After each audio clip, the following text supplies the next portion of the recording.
স্তনের আকার বৃদ্ধি করে আলোচনায় এসেছিলেন তথাকথিত মডেল ও অভিনেত্রী সানাই মাহবুব। সে সময় সামাজিক যোগাযোগ মাধ্যমে তাকে উদ্দেশ্য করে কটাক্ষ করতে দেখা যায় নেটিজনদের। আবার অনেকে অস্বাভাবিক ব্রেস্ট ইমপ্ল্যান্টের পার্শ্বপ্রতিক্রিয়ার বিষয়ে সতর্ক করে স্বাস্থ্যের যত্ন নিতে বলেন এই অভিনেত্রীকে। কিন্তু সেসব গায়ে মাখেননি তিনি। এবার অদ্ভুত এক শারীরিক জটিলতায় পড়েছেন সানাই। জানিয়েছেন দিন দিন তার উচ্চতা বেড়েই চলেছে।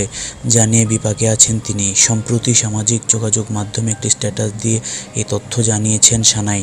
নিজের ভেরিফাইড ফেসবুক পেজে দেওয়া স্ট্যাটাসে তিনি লেখেন, আসসালামু আলাইকুম, একটা ভীষণ জরুরি বিষয় জানাতে চাচ্ছি। যদিও অনেকেই জানেন, তারপরেও প্রায় 3 বছর ধরে আমার উচ্চতা বেড়েই যাচ্ছিল।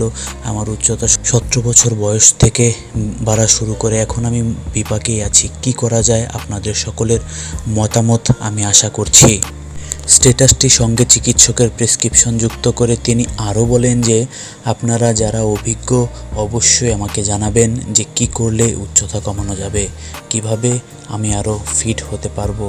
অবশ্যই আমার শুভানুরাগীরা আমাকে তথ্য দিয়ে সহযোগিতা করবেন।